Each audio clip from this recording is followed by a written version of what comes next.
Salve, salve, pessoal! Bora que tem novo vídeo no canal para nós falarmos da sexta rodada da Premier League com o Liverpool novo líder. E é claro, vamos passar a régua em todos os jogos. Vamos falar os destaques das partidas e, claro, a sua participação fundamental aqui. Então, seja muito bem-vindo. Vamos falar bastante desse momento que a Premier League vive, é reta inicial, mas com jogos muito interessantes nessa sexta rodada. Então, seja muito bem-vindo, deixe seu comentário aqui sobre o seu time na Premier League e não se esqueça de deixar o seu like. Se inscreva no canal, ative as notificações, compartilhe o vídeo. E não se esqueça também que o Fala Bira também está no Instagram. Só seguir lá o @canal Fala Bira _ para a gente falar bastante de coisas por lá. Tem vídeos, tem análise, tem muita coisa legal por lá também. Claro, pessoal, rodada 6 encerrada e tivemos ali o Liverpool como novo líder, e é claro que isso é muito importante falarmos que o campeonato vai começando a ganhar um tom assim bastante competitivo, com jogos de alto nível, e a gente não pode aqui deixar de falar absolutamente nada, porque o campeonato está muito legal, a promessa é de briga bastante intensa, tanto na parte de baixo da tabela como na parte de cima da tabela, e com jogos muito legais para a gente acompanhar. É claro que a sexta rodada já é assunto do passado, mas vamos falar os resultados dessa rodada, que é muito importante, né? Rodada realizada entre o dia 28, no sábado, e ontem, né? Segunda-feira, dia 30 de setembro, tivemos o Newcastle empatando com o City em 1-1, o Arsenal vencendo o Leicester pelo placar de 4-2, tivemos o Brentford empatando com o West Ham em 1-1, vitória importante do Chelsea 4-2, vamos falar muito de Cole Palmer desse grande jogo contra o Brighton. O Everton venceu a primeira fora da zona de rebaixamento, vitória importante sobre o Crystal Palace pelo placar de 2-1. Tivemos o Fulham vencendo fora de casa o Nottingham Forest, que perdeu a invencibilidade no campeonato, o Nottingham Forest, e o Fulham já subiu já para a sexta colocação com este resultado. Tivemos também o Wolverhampton jogando contra o Liverpool, e o Liverpool vencendo fora de casa, placar de 2-1, jogo importante para os Reds, jogo que resultou ali no Liverpool na liderança do campeonato. No domingão, tivemos empate entre Ipswich e Aston Villa, e também tivemos a grande vitória do Tottenham para cima do Manchester United, que não viu a cor da bola, vitória do Tottenham pelo placar de 3-0, e ontem, segunda-feira, vitória do Bournemouth por 3-1 frente ao Southampton, com o Evanilson, hein? Ex-jogador do Porto, reforço do Bournemouth nessa temporada, marcando o primeiro gol dele com a camisa do Bournemouth. Vitória importante da equipe comandada por Andoni Iraola, treinador espanhol que já faz um trabalho muito importante desde a temporada passada do Bournemouth. E é claro, pessoal, vamos começar falando desse jogo aqui, porque tivemos no Old Trafford no último domingo. Inclusive, nós tivemos live reaction desse jogo aqui no canal. Vitória do Tottenham para cima do Manchester United pelo placar de 3-0. 3-0 fora o baile. Poderia ter sido muito mais se o Timo Werner não perdesse 2 gols cara a cara com o Onaná. Poderia ter sido mais se o Brennan Johnson acertasse aquele chute bem colocado no gol e a bola foi caprichosamente no pé da trave direita do Onaná. E o Manchester United numa crise absurda, pessoal. É um Manchester United em cacos, é um Manchester United sem saber o que fazer em campo. É um time que perdeu o controle do vestiário, ao meu ver. Isso já vem sendo discutido já há algum tempo. Isso foi maquiado por conta do título da Copa da Inglaterra e a vaga na Europa League pelo Erik ten Hag. Claro, que fez aquele time motivar na reta final da temporada passada para vencer o City na Copa da Inglaterra, conquistar um importante título de Copa e vir para a temporada nova com um pouco mais de gás, um pouco mais de ânimo, mas a situação não muda. É o Manchester United bagunçado, é o Manchester United sem padrão de jogo, não sabe correr em campo, todo mundo corre para o lugar errado, é um time espaçado, é um time com muitas falhas, é um time desligado, e não adianta, entra ano pós ano, investimentos pesados com o mesmo técnico e não acontece nada de diferente. É um Erik ten Hag com uma gestão já de... Essa é a terceira temporada dele, e o Manchester United já gastou mais de 600 milhões de euros em reforços desde que ele chegou. Pesado, né? São várias tentativas de mudanças de patamar desse time com reforços importantes e nada disso acontecer. Nessa temporada, a mesma coisa, né? E o time não apresenta evolução. O Manchester United só assustou o Tottenham em algumas jogadas esticadas de lançamento, principalmente buscando o muito voluntarioso Garnacho, mas ainda com algumas limitações, mas muito voluntarioso, querendo criar oportunidades. O Rashford muito apagado, o Zirkzee pouco fez. Se teve uma importante oportunidade no primeiro tempo, que ele teve ali com o Garnacho, e nada mais do que isso.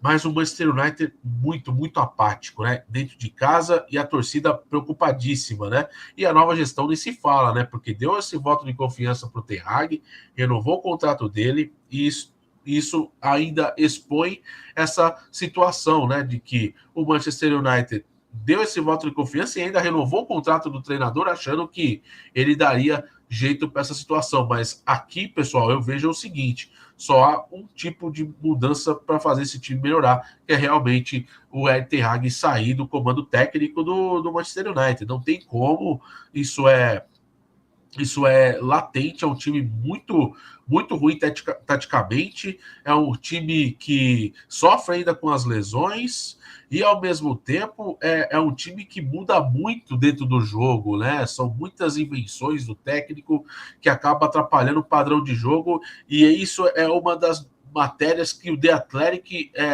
mencionou nessa semana, falando sobre os jogadores não entenderem muito o que o Ten Hag está querendo empregar de estilo de jogo dentro do United. Então, tem muitos jogadores ali que não estão ali muito no perfil do que ele quer executar dentro de campo. E isso atrapalha muito o andamento do trabalho dele, sem sombra de dúvidas. Mas isso é um erro não só dele, que está contratando, e também, é claro, o alinhamento entre diretoria e comissão técnica, a questão de expectativas, né?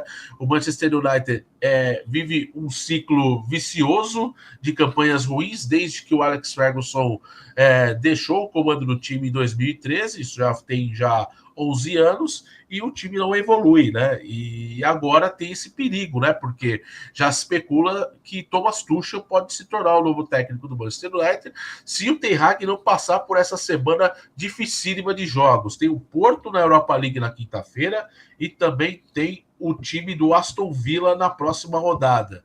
Jogo importante, fora de casa. Então vai ser uma tarefa difícil até a pausa da data FIFA, a penúltima pausa da data FIFA em outubro, depois tem uma outra em novembro, que é a última, e volta só em março. Mas o Manchester United tem agora uma situação muito complicada com o Ten Hag. Ou esse time responde essa semana contra a Porto e contra o Aston Villa, que são jogos dificílimos, e não terá o Bruno Fernandes, que foi expulso, né? Essa expulsão do Bruno Fernandes, que também é muito importante a gente falar, né? Foi uma expulsão ali no finalzinho do primeiro tempo, mas uma entrada temerária que eu não expulsaria, eu daria só o amarelo, mas com a expulsão direta, ele pega 3 jogos de suspensão e já não joga contra o Aston Villa, que é uma ausência sentida de um jogador que é um dos mais lúcidos desse ataque do Manchester United. Infelizmente, é um time que precisa evoluir muito, e eu acho que a situação nesse momento é tentar demitir o Ten Hag, porque não há solução nesse momento para que o Manchester United reaja, tá? Isso é realmente muito difícil. Importante vitória para o Tottenham, pessoal, que subiu na tabela, vai crescendo, vai evoluindo, vai tendo o seu espaço ali na tabela, já o 8º colocado com 10 pontos, teve um início muito ruim, mas vai melhorando. Não teve o som nesse jogo, mas teve o Timo Werner voluntarioso, criando jogada, mas perdendo muito gol. Não pode ser o Timo Werner desse jeito, né? A gente lembra do Timo Werner na primeira passagem dele pelo Leipzig, que foi muito bem, né? Então, assim, na segunda passagem, depois ele jogar no Chelsea, ele não foi nada bem, e aí ele foi reserva do Chesco, né? Jogador da Eslovênia, o Benjamin Chesco, e isso fez com que ele perdesse espaço, mas virou uma oportunidade de mercado para o Tottenham por conta das lesões na temporada passada. Veio por empréstimo, acabou ficando num contrato definitivo. Ele é importante? Ele é, mas o cara da partida para mim foi o Kulusevski, que estava em todo momento em campo, criando muitas jogadas, tanto pelo lado direito, municiando o Brennan Johnson, fez uma parceria absurda com o Brennan Johnson, que fez outro grande jogo, é o quarto jogo que ele marca consecutivamente, né? O terceiro de Premier League. Então é um jogador que estava sendo muito cobrado depois daquela derrota para o Arsenal por 1-0, o gol do Gabriel Magalhães, derrota do Tottenham no estádio da Arena do Tottenham. Ele foi muito criticado e agora ganhou esse respiro, marcando gols já nos últimos 4 jogos, já tem 4 gols, e tem sido importante ali o ponta-direita galês para o time do Ange Postecoglou, que vai aos pouquinhos ali ganhando um pouquinho de confiança, né? É uma ideia do time do Tottenham agora pensar no jogo a jogo e crescer, porque tem um elenco legal para ficar ali na parte de cima da tabela, né? Não condiz, o Tottenham está no meio da tabela, ainda mais um trabalho de segunda temporada do Postecoglou, que trouxe caras muito bons, né? O Van der Ven fazendo um grande jogo, né? Ser eleito o melhor jogador da partida ao lado do Kulusevski, que foi um cara que dominou o meio de campo. O James Maddison também, o maestro desse time, e ele estando saudável vai ajudar muito o Tottenham a conseguir bons resultados. E é claro que o Tottenham também fica à espera do Richarlison, né? Que está lesionado, sem previsão de volta, e tem o Solanke, que é uma contratação totalmente super valorizada, a maior contratação da temporada da Premier League, e veio para ser um cara para fazer gols, né? E ele tem feito esse papel, né? Deixou o gol dele nessa partida contra o Manchester United ali aos 32 do segundo tempo, né? Depois do cruzamento do escanteio, o Sarr deu uma resvalada na bola, ele só completou para dentro do gol praticamente livre. Mas é o papel dele, fazer esses gols. E para o Tottenham é muito importante estar nesta zona importante de crescimento, e o Manchester United tem que tomar cuidado. Outro jogo importante, rapidamente, o Aston Villa deixou escapar uma vitória aqui, tá? O Aston Villa saiu perdendo com o gol do Liam Delap aos 8 minutos. Depois conseguiu a virada ainda no primeiro tempo com Morgan Rogers, jogador importante, jovem, tem se destacado nesse meio de campo do Aston Villa, jogador muito habilidoso, técnico, e que tem ajudado esse time do Aston Villa, depois que o Douglas Luiz foi negociado para a Juventus, e o Ollie Watkins já vivendo aquela fase de marcar gols quase em toda a rodada, depois de 7 rodadas. Aí, o início da Premier League ele não marcou gols, e agora já faz umas 3 rodadas que vem marcando gols importantes aí para o Aston Villa. Conseguiu fazer a virada, e aí tomou o gol na reta final do jogo, depois o Konsa perder a bola lá no campo de ataque, numa enfiada de bola para o Watkins, que a defesa do Ipswich cortou e lançou o Delap, que invadiu a área, ainda deu uma ciscada no Diego Carlos e tocou para o fundo do gol do Diego Martinez para garantir o 2-2. Ficou ruim para o Aston Villa, que poderia igualar em número de pontos o Liverpool ali no topo da tabela da Premier League. Então marcou toca aqui o time do Aston Villa. Outro que marcou toca aqui foi o Manchester City, né? Primeiro jogo pós-lesão do Rodri, sem o Kevin De Bruyne também, o time desfalcado. É um City ainda com algumas situações um pouco estranhas. Não sei se vocês podem deixar aqui nos comentários essa situação, mas o Manchester City, pessoal, ele empata esse jogo, né? Então é complicado para o time do City o empate em 1-1. Vardiol fez o primeiro gol, bonito gol, inclusive, limpando a zaga e tocando na saída do goleiro Nick Pope. Depois nós tivemos o Gordon marcando o gol de empate num pênalti bem mandrake, hein? Lançamento do Bruno Guimarães para ele e aí ele cava um pênalti, né? O Ederson cai para tentar interceptar, mas ele deixa o pé ali no ombro do Ederson e simula ali um pênalti, e o árbitro caiu na dele e fez o gol de pênalti. Mas o Newcastle foi importante na partida, e é claro que é uma situação bastante complicada, né? Agora, pessoal, um ponto também importante para a gente falar aqui o time do City está na segunda colocação, está muito bem, está fazendo ali os resultados, está ali, tipo, mostrando o caminho interessante, pensando na questão do jogo a jogo, mas é fundamental para que esse time melhore e evolua cada vez mais aí, ó. Tipo, o empate, mas precisa evoluir sim, ainda mais agora com a lesão do Rodri e do De Bruyne, então o City precisa dar um respiro e melhorar também, evidentemente, na competição. Tivemos também, pessoal, o Liverpool vencendo o Wolverhampton pelo placar de 2-1. O Konaté marcou logo no finalzinho do primeiro tempo esse gol, né? Gol muito importante para o time do Liverpool, né? Liverpool abriu o placar. O Wolverhampton empatou com a Nuri, jogador argelino, depois uma falha do Konaté, que tentou proteger a bola, protegeu errado, o Wolverhampton roubou a bola e o Etnouri na sobra fez o gol. E logo depois, no lance seguinte, praticamente, um pênalti do Semedo, no Diogo Jota, e o Mohamed Salah conferiu ali para o Liverpool, vitória importante para o time do Arne Slot, que com esse resultado assumiu a liderança, então importante ali para o Liverpool, novamente com o Gravenberch fazendo bom jogo, o Salah muito participativo, assim como o Diogo Jota, e evidentemente é claro que o time do Liverpool vai ganhando espaço aí para fazer com que esse time cresça cada vez mais, né?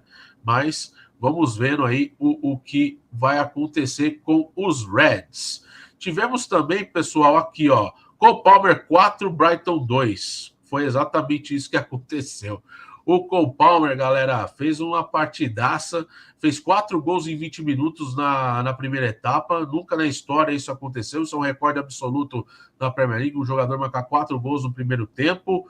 O Cole Palmer fez ali. O Rutter fez o primeiro gol, numa falha clamorosa de novo da zaga do Chelsea. Aliás, os 2 gols do Brighton foram de falhas absurdas da zaga do Chelsea, que é a maior ressalva que eu tenho desse Chelsea. O ataque está fluindo muito bem. O Sancho com 3 assistências já desde que chegou ao Chelsea.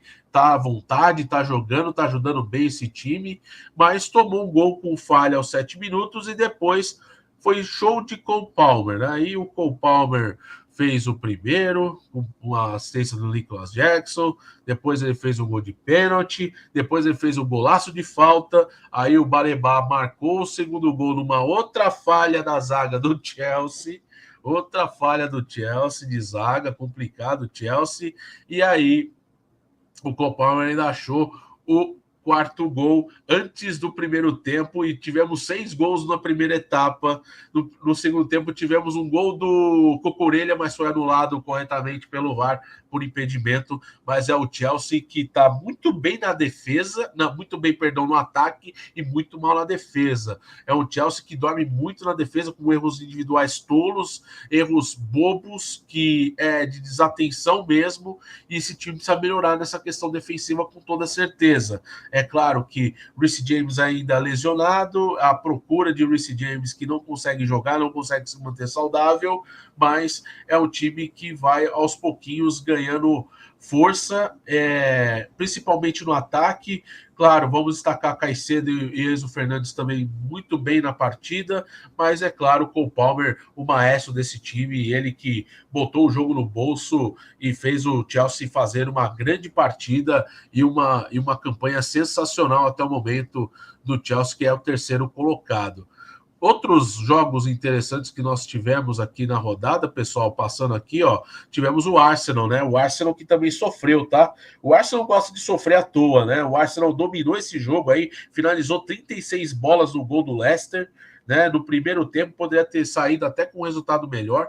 O Arsenal fez 2-0 com o Martinelli e Trossard no primeiro tempo, o Martinelli voltando a marcar depois de 17 jogos sem marcar gols, né? Desde março que o Martinelli não marcava gols com a camisa do Arsenal, então foi importante para ele ganhar essa moral. O Trossard marcou o o segundo gol antes do intervalo, e aí no comecinho do segundo tempo, o Arsenal, em 2 lances tolos do Leicester, que foi para o ataque, o Justin marcou 2 gols e empatou o jogo, e aí virou um jogo totalmente de ataque contra a defesa, né?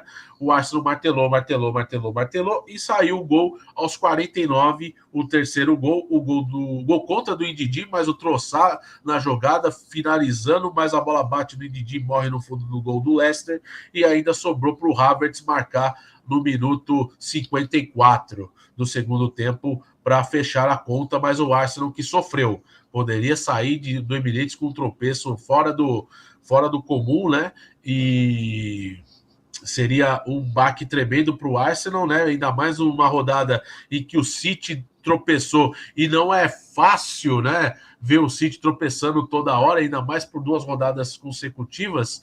Então o Arsenal foi importante essa vitória.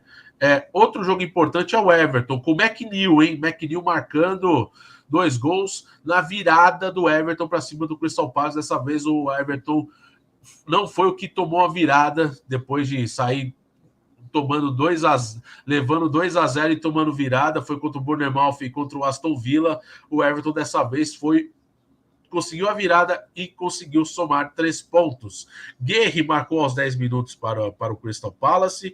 O time do Everton reagiu com o McNeil no segundo tempo com 2 gols importantíssimos, que dá ao Everton ali o respiro de sair fora da zona de rebaixamento. O Everton com uma nova administração, e o Crystal Palace do Oliver Glasner ainda não venceu, está ali na zona de rebaixamento, né? É muito importante lembrar que o Crystal Palace só tem 3 empates em 6 rodadas, ainda não venceu. Esse time do Glasner começou ruim do Crystal Palace. Tivemos também esse empate do Brentford contra o West Ham, e pela terceira rodada seguida, pessoal, o Brentford marca gols logo no primeiro minuto, né? Aqui, ó, tem uma estatística legal no Instagram da Premier League, ó. Contra o West Ham, 38 segundos. Contra o Tottenham, 23 segundos. E contra o City, 22 segundos. Curiosamente, não venceu nenhum dos 3 jogos, né? Perdeu para o City, perdeu para os Spurs e perdeu também para o West Ham, né? Essa derrota do Tottenham, todas elas de virada, e o time do West Ham voltando a jogar mal. Inclusive, que trabalho ruim do Lopetegui, mesmo com reforços, o time não consegue se encontrar em campo, e o West Ham faz uma campanha muito ruim, e o time do Brentford fica novamente nessa situação complicada de conseguir ali bons resultados logo no começo das partidas, mas não consegue traduzir isso em vitória. Mas é o Brentford com 7 pontos na 12ª colocação. Jogos importantes, né, pessoal, que tivemos nessa rodada de Premier League, né? E mais, pessoal, tivemos isso aqui também, ó. Fulham venceram o Nottingham Forest fora de casa, com o Raul Jiménez se tornando o segundo mexicano na história a marcar 50 gols ou mais na Premier League, igualando o Chicharito Hernández, que jogou no Manchester United. O Raul Jiménez, 33 anos, marcou de pênalti na vitória do Fulham para cima do Nottingham Forest. O Fulham vai muito bem, obrigado. Jogando bem demais aqui o time do Fulham. Além do mais, pessoal, é isso. Tivemos muita coisa boa rolando na Premier League nessa rodada, né? O último final de semana muito legal, de muitos jogos interessantes. E aqui você vê aqui a classificação, né, geral aqui do nosso campeonato. O Liverpool com 15 pontos na liderança, com a vantagem de 1 pontinho para o City, segundo colocado com 14. No terceiro com 14 também, o Chelsea quarto colocado com 13, o Aston Villa quinto colocado com 13, sexto lugar o Fulham, muito bem o Fulham com 11 pontos, o Newcastle sétimo com 11, o Tottenham oitavo com 10, o Brighton nono com 9 pontos, o Nottingham Forest no meio da tabela, décimo colocado com 9 pontos, o Bournemouth ali na 11ª colocação com 8, o Brentford com 7 pontos na 12ª colocação, o Manchester United 13º, cuidado Manchester United em 7 pontos, muito abaixo, o West Ham 14º com 5, aí vem Ipswich com 4 pontos, 15ª colocação, 16ª o Everton com 4 pontos também, o Leicester com 3 empatezinhos, 3 pontos, 17ª colocação, e a zona de rebaixamento 18º, o Crystal Palace com 3, Southampton 19º com 1, e o Wolverhampton lanterna na competição com apenas 1 ponto. E na próxima rodada, pessoal, teremos jogos, e é claro, você vai acompanhar, inclusive, um Game Day no dia 6 de outubro, domingão, às 10 da manhã, Aston Villa e Manchester United, para a gente resenhar bastante. Rodada começa no sábado, dia 5, o Crystal Palace e Liverpool se enfrentando no Selhurst Park às 8h30. Também temos aí vários jogos, nas 11 horas da manhã. Temos o Arsenal contra o Southampton no Emirates Stadium, temos o Brentford jogando em casa contra o Wolverhampton, temos o Leicester jogando contra o Bournemouth 11 horas no King Power Stadium, o City encarando o Fulham no Etihad, também temos o West Ham e o Ipswich às 11 horas, e o jogo da 1h30 é Everton e Newcastle, jogo da 1h30 da tarde. No domingão, 3 jogos para completarmos a rodada. O Aston Villa encarando o Manchester United às 10 horas, né? Mesmo horário para Chelsea e Nottingham Forest no Stamford Bridge, e Brighton encarando o Tottenham às 12h30. E é isso, pessoal. Tivemos isso aqui de novidades, esse resumão da rodada muito legal, e é claro que você vem com a gente. É muito legal estar ao lado de vocês nesta cobertura da Premier League. O canal já tem um ano, um pouquinho mais de um ano de existência, dedicado à Premier League, essa que é uma das minhas maiores paixões do futebol, acompanhar o campeonato inglês. Então, deixe seu like, hein? Se inscreva no canal, ative as notificações, compartilhe o vídeo para você não perder nada, e não se esqueça também de seguir o canal, o @canal Falabira _ no Instagram, para a gente não ter absolutamente nada aqui. Você vai perder nada também lá no Instagram, com conteúdos bem interessantes, beleza? Eu volto em breve com mais conteúdos aqui no canal e vejo vocês em breve para a gente resenhar bastante por aqui, beleza? Volto em breve, uma ótima semana a todos, um grande abraço e até a próxima.